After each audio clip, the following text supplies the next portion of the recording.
لا حول ولا قوة إلا بالله العلي العظيم. أعوذ بالله السميع العليم من الشيطان اللعين الرجيم.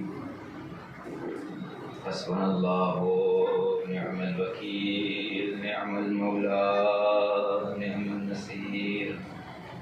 رب اشرح لي صدري ويسر لي أمري واحلل عقدة من لساني يفقهوا قولي.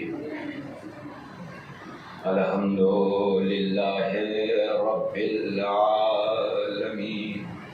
والصلاة والسلام على رسول النبي المكي المدني القرشي الهاشمي وعلى سيد جد الحسن والحسين أبي القاسم محمد وعلى آله الطيبين الطاهرين المعصومين المظلومين ولعنة الله على أعدائهم أجمعين من يومنا هذا إلى قيام يوم الدين.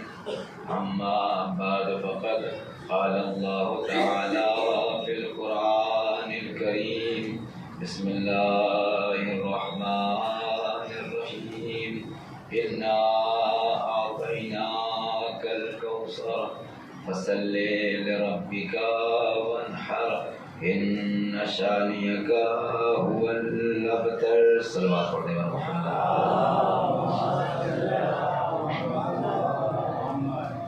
عزیزان محترم، سوگواران مظلوم کربلا، آج محرم کی 3 تاریخ ہے اور روز جمعہ ہے. عزیزان محترم، دنیا کو ہم یہ بتانا چاہتے ہیں اور بتاتے رہتے ہیں اور بتاتے رہیں گے. کیا بتاتے ہیں؟ ہم نے اپنی مجلس کو روک کر کے، جمعہ قائم کر کے، جمعہ پڑھ کے، جمعہ پڑھا کے دنیا کو بتایا ہے کہ حسین جیت گئے، یزید ہار گیا. اس مسجدوں کا قیام، اذان کا ہونا، نماز کا ہونا جب تک تا قیامت جمعہ قائم رہے گا، تا قیامت طواف ہوتا رہے گا، سمجھ لیجئے حسین جیت رہے ہیں، یزید ہار رہا ہے تا قیامت. تو یہ جمعہ کا قیام خدا نخواستہ آپ کے دل میں ایسا، ویسے کسی عزادار کے دل میں یہ نہیں آتا کہ وہ مجلس روک دیا، جمعہ کروا دیا. نہیں، مجلس عزاداری سے الگ نہیں ہے، نماز عزاداری سے الگ نہیں ہے اور عزاداری نماز سے الگ نہیں ہے. الگ الگ اعتبار سے خطبہ اور علماء بیان کرتے ہیں کہ اور اللہ کا نظام یہ ہے، اگرچہ میرا موضوع نہیں ہے لیکن ایک بات میں عرض کرتا ہوں، اللہ کا نظام یہ ہے کہ اللہ نے نماز کا وقت معین رکھا ہے لیکن عزاداری کا کوئی وقت معین نہیں رکھا ہے. اللہ نے یہ آواز دی، حسین تم نے ہمارے لیے اپنا سب کچھ قربان کیا ہے تو یاد رکھو میری نماز کے لیے وقت کی قید ہوگی، سن و سال کا قید ہوگا. بھائی 15-14 سال کا بچہ واجب کی نیت سے نماز نہیں پڑھ سکتا. غور کرتے ہیں، نماز کے لیے ضروری ہے کہ 12 بجے زوال کا وقت ہو تبھی آپ جمعہ پڑھ سکتے ہیں. دل چاہ رہا ہے 11:30 بجے آپ جمعہ نہیں پڑھ سکتے. لیکن اللہ نے کہا کہ حسین تم نے ہماری راہ میں اپنا سب کچھ قربان کر دیا ہے تو ہم بھی یہ شرف بخشیں گے کہ ہماری نماز کے لیے وقت بھی محدود ہوگا، ہماری نماز کے لیے ٹائم بھی معین ہوگا. لیکن حسین تمہاری عزاداری کے لیے نہ سن و سال کی قید ہوگی، نہ وقت کی قید ہوگی، نہ جگہ کی قید ہوگی، نہ آدمی کی قید ہوگی. جمعہ کو قائم ہونے میں کم سے کم شرط یہ ہے کہ 4 پڑھنے والے ہو، 1 پڑھانے والا ہو. لیکن مجلس حسین کے لیے کوئی شرط نہیں ہے، 1 ذاکر ہو اور 1 سامع ہو، مجلس حسین برپا ہو جائے گی. صلوات پڑھیں محمد والے. تو آپ کے ذہن میں یہ بات رہے کہ مجلس عزا، یہ فرش عزا، حسین نہ خدا سے جدا ہے نہ خدا حسین سے جدا ہے. کہ جمعہ کا قیام ہم نے قائم کر کے جمعہ کی نماز پڑھ کر کے ہم نے بتایا کہ حسین جیت گئے اور یزید ہار گیا، ہار رہا ہے اور ہارتا رہے گا. تا قیامت انشاءاللہ تعالیٰ. ایک صلوات اور پڑھ دے عظمت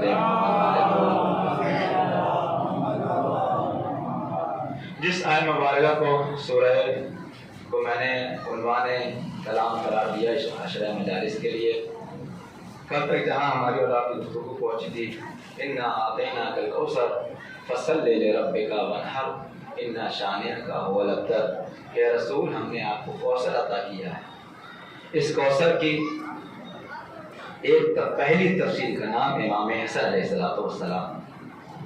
آپ مسلسل 2 دنوں سے آپ سماعت فرما رہے ہیں فضیلت حسن کیا ہے. کل جہاں تک بات پہنچی تھی نام حسن علیہ السلام کے بارے میں، اور کل میں نے ایک بات کہی تھی آپ سے کہ ایک فضیلت آپ کے سامنے امام حسن کی بیان کروں گا جو کسی کو نصیب نہیں. لیکن اس سے پہلے آپ آہستہ آہستہ سے بات آپ تک پہنچنی چاہیے. ایک اور صلوات پڑھتے ہیں محمد والے محمد. آپ عظمت پہچانیے، بالکل بیدار رہ کر کے آپ 4 منٹ آپ سماعت فرما لیں. بہت زیادہ آپ کا وقت نہیں لینا ہے. کہ جب امام کی ولادت ہوئی ہے تو ادھر رسول شدت سے انتظار کر رہے ہیں. بہت دل میں انتظار کہ جلدی سے حسن کو دیکھ لیں. ایک مرتبہ ام فضل سے کہا کہ جلدی سے میرے لال کو لے کر کے آؤ. جناب ام فضل نے امام حسن کو زرد کپڑے میں لپیٹا اور لپیٹ کر کے رسول اللہ صلی اللہ علیہ وآلہ وسلم کے سامنے لے آئی. جیسے حضور نے دیکھا ایک مرتبہ حضرت کے چہرے کا رنگ متغیر ہو گیا. عجیب سی ابھی تک بالکل مسرت کا عالم چہرے پہ نمودار تھا، نمایاں تھا، آثار مسکرا رہے تھے. جیسے ہی حسن کو زرد لباس میں دیکھا فوراً تیور بدل گئے. کہا ام سلمہ، ام فضل، میں نے تم سے منع نہیں کیا تھا کہ میرے حسن کو کسی اور کپڑے میں مت لپیٹ کر لے آنا، سفید کپڑے میں لے کر کے آنا. مجھے نہیں پتا کہ رسول کے اس کے اندر عظمت کیا تھی، فلسفہ کیا تھا، حکمت کیا تھی، کہ رسول کو کیا پسند نہیں آیا کہ آپ نے کہا ام فضل جلدی سے جاؤ، اس کپڑے کا، اس بچے کا لباس بدل کر کے اس سے سفید لباس میں لے کر کے آؤ. شاید رسول یہ بتانا چاہتے ہوں کہ یہ بچہ دنیا کے رنگ میں ڈھلنے والا نہیں ہے، دنیا کو اپنے رنگ میں بنانے کے لیے آیا ہے. دنیا کے اور بچے ہوں گے جو دنیا کے رنگ میں ڈھلتے ہوں گے، یہ خاندان رسالت کے بچے ہیں، یہ دنیا کے رنگ میں نہیں ڈھلتے، دنیا کو اپنے رنگ میں ڈھالتے ہیں. کبھی دنیا کو ہرا دیتے ہیں، کبھی دنیا کو سرخ دیتے ہیں. صلوات پڑھیں محمد وآلہ محمد. امام حسن علیہ السلام کو سفید لباس میں، سفید کپڑے میں لپیٹ کے لے کے آیا گیا. کیونکہ میں نے پہلے بیان کر دیا تھا، آج پھر دوبارہ بیان کر دوں کہ یہ ساری باتیں بیان نہیں کی جاتی. اس لیے امام حسن علیہ السلام کی فضیلت، ان کی شجاعت کے عنوان سے بھی آپ کی باتیں سماعت فرما لیں اور آپ عظمت کا اندازہ لگائیے. وہ فضیلت جو کائنات میں سب سے پہلے امام حسن علیہ السلام کو نصیب ہوئی ہے، کسی کو بھی نصیب نہیں. یہ فضیلت نہ تو آدم کو نصیب ہوئی، بہت. یہ فضیلت نہ موسیٰ کو ملی، یہ فضیلت نہ عیسیٰ کو ملی، یہ فضیلت نہ یحییٰ کو ملی، یہ فضیلت نہ یونس کو ملی، یہ فضیلت نہ یوسف کو ملی، یہ فضیلت نہ ایوب کو ملی، یہ فضیلت نہ یعقوب کو ملی، یہ فضیلت نہ ابراہیم کو ملی. سب سے افضل انبیاء ہے. یہ فضیلت نہ ابراہیم کو ملی، یہ فضیلت نہ اسماعیل کو ملی، یہ فضیلت نہ عیسیٰ کو ملی، یہ فضیلت حتیٰ کہ محمد مصطفیٰ صلی اللہ علیہ وآلہ وسلم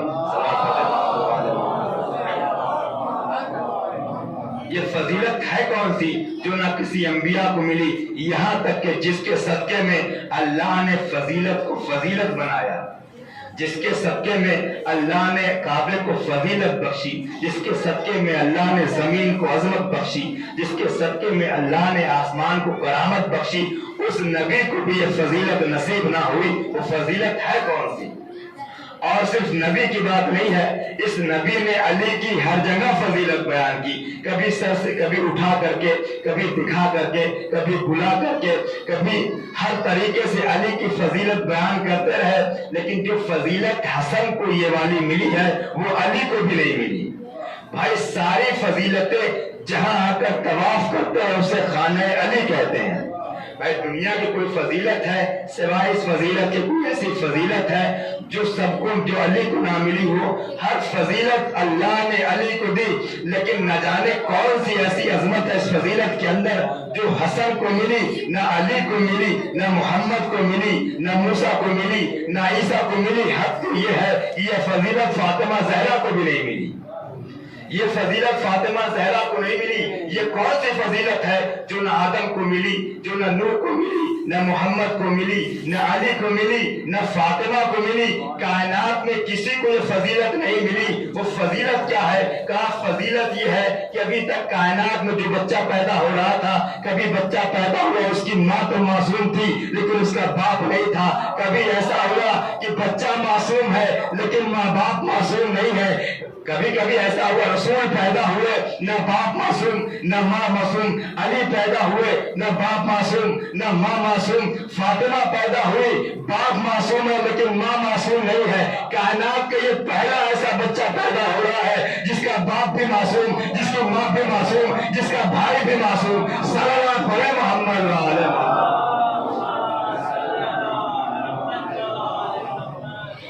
صلوات پڑھے.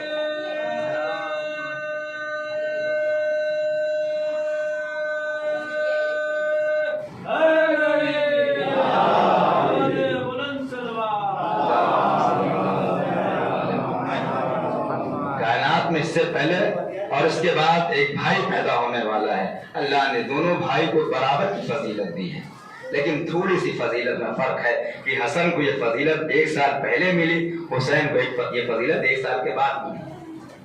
آپ عظمت کا اندازہ لگائیں کہ یہ فضیلت کتنی بڑی فضیلت ہے کہ ماں بھی معصوم, باپ بھی معصوم, نانا بھی معصوم, بھائی بھی معصوم, اور آنے والی بھائی کی ساری اولادیں معصوم. اور عزیزان محترم, امام حسن علیہ السلام کی زمانے طفلی آپ دیکھیں, بچپنے کی اگر فضیلتیں دیکھیں, میں نے کل بھی بیان کیا تھا کہ تقریباً جتنی احادیث ہمارے حضور نے حسن کے بارے میں فرمائی اتنی حسین کے بارے میں فرمائی. دونوں بھائی کی فضیلتیں ایک ساتھ رکھی ہیں, موقع الگ الگ رہا. آپ منبر پہ خطبہ ارشاد فرما رہے تھے, حضور اکرم جیسے نا میں اس پڑھ رہا ہوں ویسے پورا مجمع بھرا ہوا تھا. آپ منبر تشریف فرما تھے اور خطبہ ارشاد فرما رہے تھے, بیان کر رہے تھے. اتنے میں خاندان رسالت کا پہلا چشم و چراغ امام حسن علیہ السلام مسجد میں داخل ہوئے. کم سنی کا عالم ہے, بچے ہیں, اور جیسے ہی مسجد سے نانا کو دیکھا, مجمع کو دیکھا, تھوڑا قدم تیز کیا, ابا کے دامن میں قدم الجھا, حسن زمین پہ گر گئے. بہت توجہ, حسن زمین کے اوپر گر گئے. رسول نے فوراً خطبہ توڑا, خطبہ چھوڑا, ذکر الہی چھوڑا, دوڑ کر کے جا کے حسن کو اپنی آغوش میں اٹھا لیا, واپس خطبے پہ آ گیا. آپ نے غور نہیں کیا, حضور سے سوال کرو, حضور صحابہ موجود تھے. کسی صحابی سے کہہ رہے تھے بھائی میرا بچہ گر گیا, جا کے اٹھا لو. صحابی کو چھوڑ دیجئے, خود علی موجود تھے. بھائی حسن علی کے بیٹے ہیں, رسول کے نواسے ہیں. علی سے کہتے تھے علی تمہارا بیٹا گر گیا ہے, یا جاؤ حسن کو سنبھال لو. حضور نے نہ علی سے کہا, اور علی خود بھی نہیں اٹھے. بھئی اپنا بچہ گیا ہے, ہمارے یہاں کوئی اٹھا لیتا. رسول نے دیکھی اہتمام, دیکھی قدرت کا. مولا کائنات اپنی جہاں پہ بیٹھے ہوئے ہیں, حضور سے سوال کیا جائے کہ سرکار آپ کی عظمت پہ ہماری جانیں قربان ہو جائیں. خطبے کا خیال کر لیتے, ذکر الہی کا خیال کر لیتے. بھائی مجلس کو کیوں برباد کر دیا آپ نے, خطبے کو کیوں توڑ دیا. علی سے کہہ دیتے, علی اٹھا لیتے. اتنے بڑے بڑے صحابی بیٹھے تھے, کسی صحابی سے کہہ دیتے, وہ اٹھا لیتا. رسول آواز دیں گے, میں دنیا کو بتانا یہ چاہتا ہوں کہ جب کبھی امامت گرتی ہے تو رسالت اس کے کام آتی ہے, جب رسالت گرتی ہے تو امامت اس کے کام آتی ہے. آج امامت زمین پہ گر رہی ہے تو رسالت کی ذمہ داری ہے خطبے کو چھوڑ کر کے جا کر کے امامت کو سنبھالے. کل جب رسالت کے اوپر حرف آئے گا تو کبھی حسن سن کر کے رسالت کو بچائیں گے, کبھی حسین جنگ کر کے رسالت کو بچائیں گے. صلوات پڑھے محمد وعلى محمد. آپ عظمت پہچانے, یہ بالکل سامنے کی بات ہے. کہ بھائی کسی صحابی سے کہا جاتا کہ آپ جا کے اٹھا لیجئے، امام علی سے کہہ دیتے، کسی سے بھی کہہ دیتے کہ آپ جا کے اٹھا لیجئے۔ رسول اللہ نے احترام حسن میں آپ دیکھیں رسول اللہ صلی اللہ علیہ وسلم بچپن سے ہی دونوں بچوں کی فضیلتوں کو اجاگر کر رہے ہیں قدم قدم پہ۔ اس کے بعد آپ نے ممبر چھوڑا اور جا کر کے امام حسن کو اٹھایا اور اٹھا کر کے آ کے ممبر کے اوپر بیٹھ گئے۔ اور اب یہاں سے دیکھیے رسول کیا کرنا چاہیے؟ رسول کو کرنا یہ چاہیے تھا کہ جہاں سے خطبہ تھوڑا سا مان لیجیے، بہت میں محبت، ابھی تو میری شادی نہیں ہوئی ہے لیکن کبھی انشاءاللہ ایسا وقت آ جائے اور میں پڑھ رہا ہوں اور میرا بچہ آ جائے تو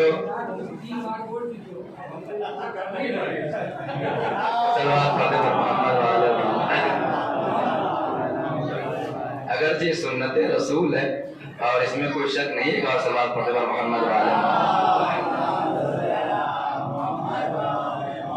لیکن بالکل مثال آپ اپنے اوپر لے لیجیے، جانے دیجیے، میری بات چھوڑ دیجیے کہ اگر آپ ممبر پہ کوئی بیٹھا ہو، کوئی خطیب جس کا صاحب اولاد جو رسول اللہ ہی کو دیکھ لیجیے، مولا علی کا، اب کیا کرتا؟ مطلب میں ہوں اترتا جا کر کے بچے کو اٹھاتا، اور ویسے تو یہاں چلتا نہیں ہے ہمارے یہاں کہ بچے کو ممبر پہ لے کے بیٹھا جائے، اور اگر یہ سنت رسول ہوتی کہ اپنے بچے کو ممبر پہ بیٹھا جائے لے کر کے، تو سب خطیب بعد میں بہت بڑے بڑے خلیفہ اور بڑے بڑے خطبہ دینے والے سب اپنے ناتی پوتا کو لے کر کے آ کر کے بیٹھتے، لیکن رسول نے آواز دی کہ یہ سنت نہیں ہے، یہ صرف حسن کی فضیلت ہے، یہ صرف حسین کی فضیلت ہے۔ تو رسول نے سوال کیا، یا رسول اللہ آپ کے اوپر ہماری جانیں قربان ہو، یہ بتائیے کہ چلیے آپ نے حسن کو اٹھا لیا تھا اور حسن بہت عظیم ہے، آپ لے کر کے آگوش میں بیٹھ گئے تھے، تو آپ نے جہاں سے مجلس ختم کیا تھا، جہاں سے بات کو روکا تھا، وہیں سے آپ آگے بڑھا دیتے، متصل کر دیتے۔ یہ کیا؟ ھذا حسن فاعرفوہ، یہ میرا حسن، اسے پہچان لو، یہ میرا حسن ہے، دو گروہوں میں سل کر آئے گا۔ ابھی تک آپ اللہ کی باتیں کر رہے تھے، حسن کو لے کر کیا ہے حسن کی باتیں کرنے لگے؟ سوال ہے ذہن میں؟ اور کوئی مسلمان بدبخت مسلمان یہ سوچ سکتا ہے کہ رسول اللہ معاذ اللہ بھول گئے تھے کہ کیا بیان کر رہے تھے؟ ہمارے جیسا خطیب بھول سکتا ہے ڈسٹرب ہونے کے بعد کہ پتہ نہیں کیا بیان کر رہا تھا، بھول گیا، لیکن رسول وحی الہی کے بغیر کلام نہیں کرتا۔ تو آخر رسول نے خطبے کو روک کر کے حسن کو اٹھایا تو صحیح بات تھی، اٹھا کے لے کر کے آئے، بھائی حسن کو آگوش میں لیے رہتے، جہاں مجلس روکی تھی، جہاں خطبہ روکا تھا اس سے آگے پڑھنا شروع کر دیتے، لیکن آپ نے خطبے کو چھوڑ دیا، جہاں تھا خطبہ وہی ہے، اب یہاں سے حسن کے فضائل پڑھنا شروع کر دیا۔ میں بارگاہ رسالت میں ہاتھ جوڑ کر آواز دوں گا، آپ بھی سوال کریے گا عالم ارواح میں جب رسول اللہ سے انشاءاللہ تعالی ملاقات ہوگی، یا رسول اللہ بتائیے آپ نے ایسا کیوں کیا تھا کہ حسن کو لے کر کے آپ آئے اور آنے کے بعد آپ نے ذکر الہی کو چھوڑ دیا، ذکر الہی کو چھوڑ کر کے فضائل حسن کیوں بیان کرنے لگے؟ ایسا تو نہیں آپ کا ذکر کہیں باطل نہ ہو جائے، ذکر خراب نہ ہو جائے؟ رسول آواز دیں گے، میں یہی بتانا چاہتا ہوں جس طریقے سے نماز کے اندر بھائی مسئلہ ہے اور جتنے بھی مسائل ہوتے ہیں سب کی اصل حدیث ہوتی ہے، چاہے وہ سستانی صاحب کا مسئلہ ہو، چاہے وہ خامنہئی صاحب کا، کسی کا بھی مجتہد کا جو مسئلہ ہوتا ہے اس کے پیچھے حدیث ہوتی ہے۔ اب رسول آواز دیں گے کہ تمہیں پتہ ہے کہ نماز کے اندر، آپ کے اذان عالیہ میں یہ بات محفوظ ہوگی کہ نماز کے اندر کوئی انسان قرآن کا کوئی بھی جملہ کہیں بھی کبھی بھی پڑھ سکتا ہے، پوری نماز کے اندر قرآنی آیات کہیں بھی آپ سجدے میں یہاں وہاں پڑھ سکتے ہیں، لیکن ایک لفظ اپنی طرف سے آپ ہا اور ہی کا نہیں پڑھا سکتے۔ اگر پوری نماز میں آپ نے صرف ہے کر دیا تو آپ کی نماز باطل ہو جائے گی، آپ نے کسی صحابی کا نام لے لیا تو آپ کی نماز باطل ہو جائے گی۔ صحابی میں علی کا نام نہیں آتا، سوال پڑھے محمد والے محمد کے اوپر،